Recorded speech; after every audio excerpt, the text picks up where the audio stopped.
বিএনপির বর্ধিত সভার খবর সংগ্রহে কাজ করছেন আমাদের সহকর্মীরা, সেখানে আছেন আমাদের সহকর্মী এই মুহূর্তে আছেন নিয়াজ মোর্শেদ। চলে যাচ্ছে তার কাছে। নিয়াজ, তৃণমূল কর্মীদের উদ্দেশ্যে কেন্দ্রীয় নেতারা কি বার্তা দিচ্ছেন, কি অবস্থা দেখছেন সেখানে জানাবেন।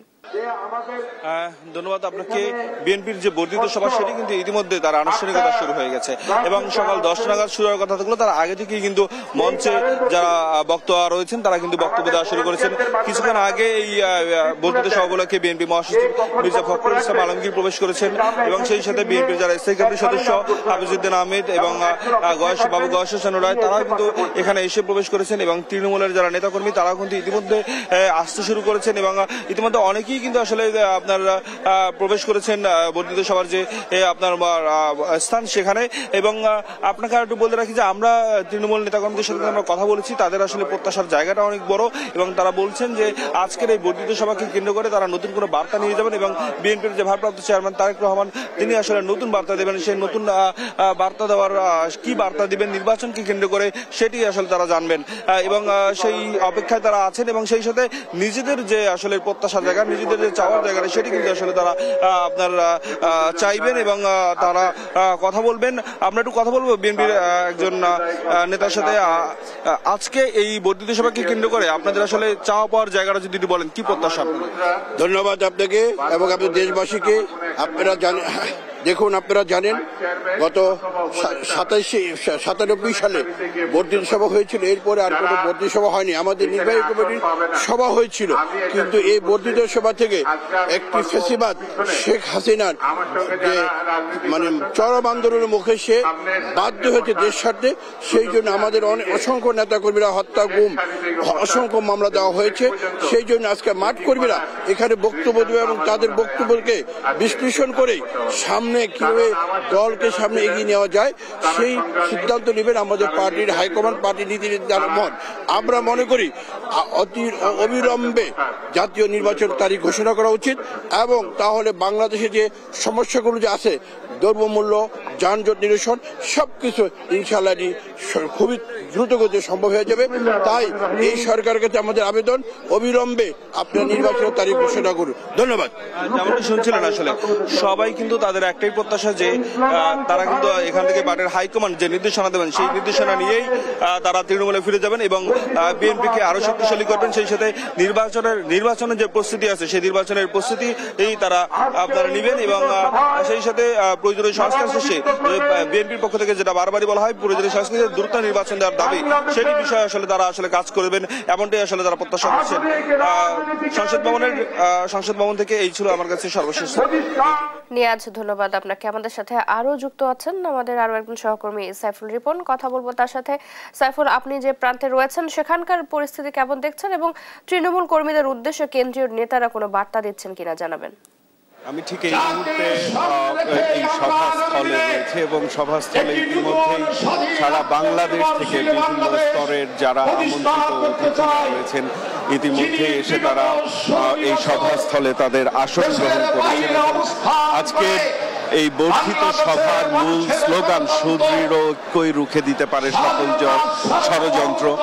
এই স্লোগানকে ধারণ করে উৎসব মুখর পরিবেশে দীর্ঘদিন পর বিএনপির সারা দেশ থেকে তৃণমূলের যে বিভিন্ন নেতৃত্ব, বিভিন্ন পর্যায়ের নেতৃত্ব, সেই নেতৃস্থানীয় নেতারা কিন্তু আজকের এই বর্ধিত সভায় অংশগ্রহণ করেছেন এবং তারা একটি উৎসব মুখর পরিবেশে এই বর্ধিত সভায় অংশগ্রহণ করছেন এবং তারা যেটি প্রত্যাশা করছেন আগামী জাতীয় সংসদ নির্বাচনকে কেন্দ্র করে দলের পক্ষ থেকে গুরুত্বপূর্ণ নির্দেশনা আজকে তারা নিয়ে যাবেন এমনটি কিন্তু প্রত্যাশা তারা করছেন। এবং আমরা আপনার মাধ্যমে দর্শকদের জানিয়ে রাখতে চাই যে এটি আজকের এই বর্ধিত সভাটি দুটি ভাগে বিভক্ত করা হয়েছে এবং প্রথম অধিবেশনে বক্তব্য রাখবেন বিএনপি মহাসচিব মির্জা ফখরুল ইসলাম আলমগীর সহ বিএনপির ভারপ্রাপ্ত চেয়ারম্যান তারেক রহমান এবং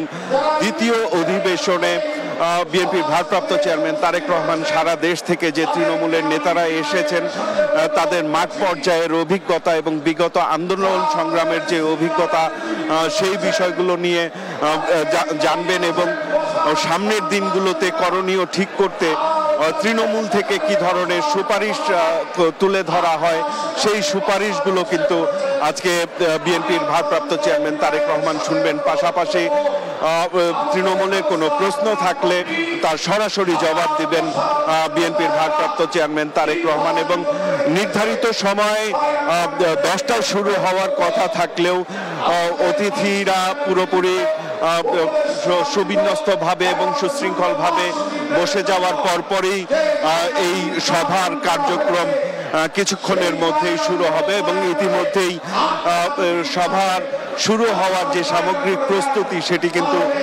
সম্পন্ন হয়েছে এবং সারা দেশ থেকে বিভিন্ন প্রান্ত থেকে যারা নেতারা এসেছেন, বিভিন্ন ইউনিটের নেতারা এসেছেন, তাদের সাথে আমরা কথা বলে যতটুকু জানতে পেরেছি যে তারা নির্বাচনকে কেন্দ্র করে যেই সামনের যেই করণীয়গুলো, সেই করণীয়গুলো সম্পর্কে আজকে বিএনপির ভারপ্রাপ্ত চেয়ারম্যান তারেক রহমানের কাছ থেকে নির্দেশনা পাবেন এমনটি প্রত্যাশা তারা জানিয়েছেন। এবং তারা যেটি বলছেন যে তৃণমূলের সাথে সব সময় বিএনপির ভারপ্রাপ্ত চেয়ারম্যান কিংবা বিএনপির হাইকমান্ডের সাথে কথা বলার সুযোগ হয় না এবং সেই সুযোগটি কিন্তু আজকে বর্ধিত সভার মধ্য দিয়ে তৈরি হয়েছে এবং তারা তাদের যে প্রত্যাশার বিষয় এবং তাদের যে সুপারিশগুলো, সেই সুপারিশগুলো আজকে এই বর্ধিত সভায় উপস্থাপন করবেন এবং বিএনপির ভারপ্রাপ্ত চেয়ারম্যান তারেক রহমান সেই সুপারিশগুলো বিবেচনা করবেন এমনটি কিন্তু প্রত্যাশা এই বিএনপির তৃণমূলের যারা নেতারা রয়েছেন তাদের। এবং তারা যেটি বলছেন যে সামনের যে দিনগুলোতে বিগত আন্দোলন সংগ্রামে যারা গুরুত্বপূর্ণ ভূমিকা রেখেছেন তাদের যেই মূল্যায়ন, সেই মূল্যায়নের দাবিটিও কিন্তু তাদের রয়েছে।